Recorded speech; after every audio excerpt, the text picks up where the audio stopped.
어서오세요. 반갑습니다.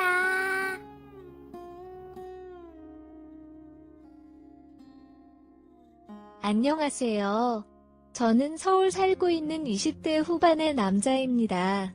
대학은 지방에서 나왔지만 열심히 준비한 덕분인지 운이 좋았던 것인지 서울에 있는 회사로 취업하게 되면서 서울에 살게 되었습니다. 서울에 연고지가 없었던 저는 자연스럽게 누나의 집 근처에 원룸을 구했습니다. 누나는 저보다 4살 나이가 많고 결혼한 지 7년 된 유부녀입니다. 결혼하고 몇 년간은 직장 생활을 하면서 임신을 준비하였지만 잘 되지 않았습니다. 그 후로는 직장도 그만두고 임신을 준비했습니다. 인공수정, 시험관까지 안 해본 것이 없습니다. 매형이 누나보다 6살이나 많기도 하지만 3대 독자라서 사돈 어르신들이 손자를 간절히 기다리시는 것 같습니다. 그러다 보니 자연스럽게 누나도 엄청난 스트레스를 받는 것 같았습니다. 그래서 평일에 쉬는 날이면 집에서 혼자 있는 누나를 불려서 같이 밥도 먹고 커피도 마시면서 이야기도 많이 나누고 스트레스도 풀어주려고 노력합니다.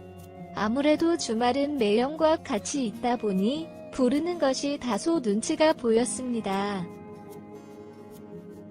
물론 저도 주말에는 쉬면서 저만의 시간을 보내고 싶습니다. 아무튼 주말에 아무런 연락도 없이 누나가 저희 집으로 왔습니다. 평소 같았으면 미리 연락을 했을 텐데 그냥 무작정 쳐들어왔습니다. 나도 여자와 데이트하고 할 수도 있는데 이렇게 오는 것은 비매너라고 장난치듯이 말을 했더니 진지하게 할 말이 있다며 앉아보라는 것이었습니다. 이 누나가 뭘 말하려고 이렇게 분위기를 잡는지 의심하면서 앉았습니다. 최근 2주 동안 정말 진지하게 고민했다는 것이었습니다. 매형 및 시댁 가족에서 정자은행을 통해서 임신하는 것에 대해서 이야기가 나왔다는 것이었습니다. 정말 이렇게까지 하면서 꼭 임신을 해야 되는 것인지 모르겠다며 하소연을 하는 것이었습니다. 누나의 심정을 이해 못하는 것은 아니냐? 자식이 둘이나 있는 저희 부모님도 누나의 임신 소식을 기다리고 있습니다. 그럼 매형이 외아들인 사돈 어르신들의 마음은 당연히 이해가 되었습니다. 아무튼 누나는 진심으로 모르는 사람의 아이를 임신하고 싶지 않다는 것이었습니다. 어떤 성격의 아이가 태어날지도 모르고 너무 싫다면서 저보고 너가 대신 주면 안 되냐고 하는 것이었습니다. 아무리 가족 간이라고 해도 아무것도 모르는 사람의 아이를 가지는 것보다 제 아이를 가지는 것이 100배 낫다는 것이었습니다. 무슨 말도 안 되는 소리냐며 이상한 소리 할 거면 빨리 나가라고 현관문을 열면서 손짓을 하는데 문 밖에 매형이 서 있는 것이었습니다. 누나한테 이야기 들었냐면서 진지하게 생각해보라는 것이었습니다. 매형도 차라리 누나의 말도 전적으로 동의한다는 것이었습니다. 저는 이 부부들이 동시에 머리에 이상이 온 줄 알았습니다. 차마 저보다 10살이나 많은 매형이기에 막말을 할 수는 없었지만 이건 아닌 것 같다고 하였습니다. 하지만 매형과 누나는 다시 한번 생각해보라며 여러 번 부탁을 하고 나서야 제 집에서 나갔습니다. 저녁에 혼자서 소주를 한잔하는데 자꾸 머릿속에 낮에 나눴던 대화들이 생각이 나는 것이었습니다. 정말 잊으려고 노력을 해도 자꾸 생각이 나는 것이었습니다. 결국 다음날 그 누나네 집으로 갔습니다. 도저히 머릿속에 맴돌아 미칠 것 같아서 단판을 지으려고 왔다고 하였습니다. 그래서 어떻게 하길 원하는 것이냐고 물어보았더니 간단하다는 것이었습니다. 올해까지 배란기 10번이 남았다면서 그 시즌에 누나와 관계를 가지라는 것이었습니다. 꼭 직접 하는 방법밖에 없냐고 묻자 합법적으로 그렇다고 하는 것이었습니다. 그냥 매형과 계속 노력하다 보면 되지 않겠냐고 말했더니 그랬으면 벌써 임신을 수십 번을 했어야 한다면서 한숨을 쉬는 것이었습니다. 그러면서 매형은 임신만 되면 그 어떠한 책임도 묻지 않을 것이고 어느 정도 경제적인 보상도 해주겠다는 것이었습니다. 경제적인 보상을 바라고 이야기하려 온 것은 아니었지만 30평대 아파트를 사주신다는 말에 깜짝 놀랐습니다.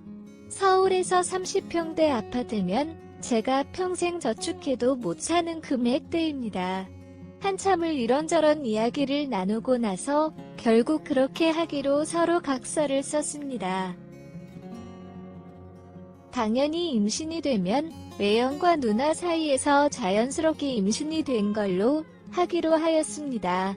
혹시라도 걸리지 않게 서로 입조심하고 신자 확인 이런 거 안 하도록 신경 쓰고 설사 저를 많이 닮아도 가족이니 큰 의심을 안 받을 테니 걱정하지 말라고 하였습니다. 그래서 그 다음번 배란 시즌부터 누나가 저희 집으로 와서 일주일 정도 지내고 갑니다. 처음에는 정말 맨정신이 할 짓이 아닌 것 같아서 술이라도 마시려고 하면 안 된다며 눈 딱 감고 하라고 하더군요.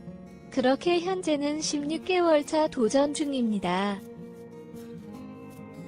이제는 어느 정도 적응도 하고 무뎌지기도 했지만 그래도 마음 한편이 무겁고 이상한 느낌은 여전합니다. 누나는 적응을 한 것인지 임신에 대한 강한 열애 때문인지 아무렇지 않아 보입니다.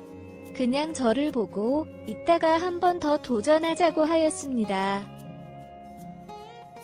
저도 그 순간에는 만족하고 좋지만 그 후에 찾아오는 자괴감이 말로 표현이 안 됩니다.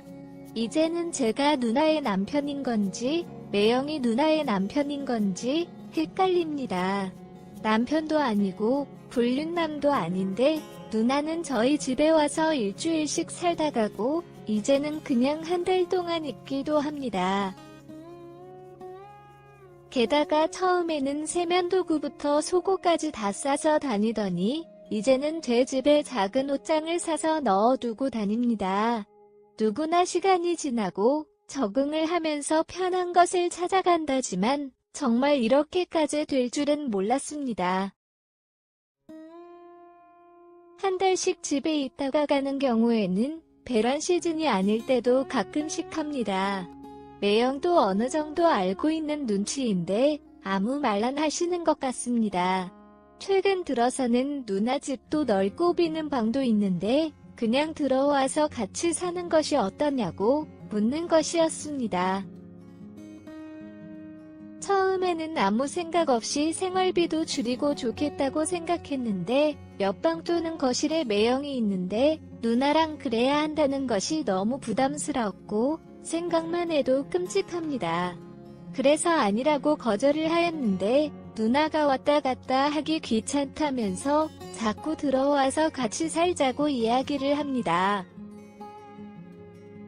그럼 이제 나와 그만 시도하면 되지 않냐고 물었더니 몇 번이나 했다고 벌써 그러냐며 그건 안 된다고 합니다. 게다가 이것을 시작 이후로 여자친구도 못 만들고 있습니다. 이해해줄 여자 없을 것이 당연하지만 혹시 여자친구가 이해해준다고 해도 성병 같은 문제가 신경 쓰인다며 누나가 절대 안 된다고 성화입니다. 언제까지 이렇게 지내야 할까요? 평생 이렇게 살 순 없잖아요. 오늘의 사연은 여기까지입니다.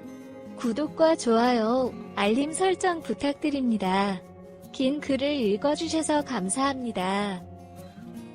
구독과 좋아요 꾹꾹 눌러주세요. 꾹꾹. 알림 설정도 꾹꾹 눌러주세요.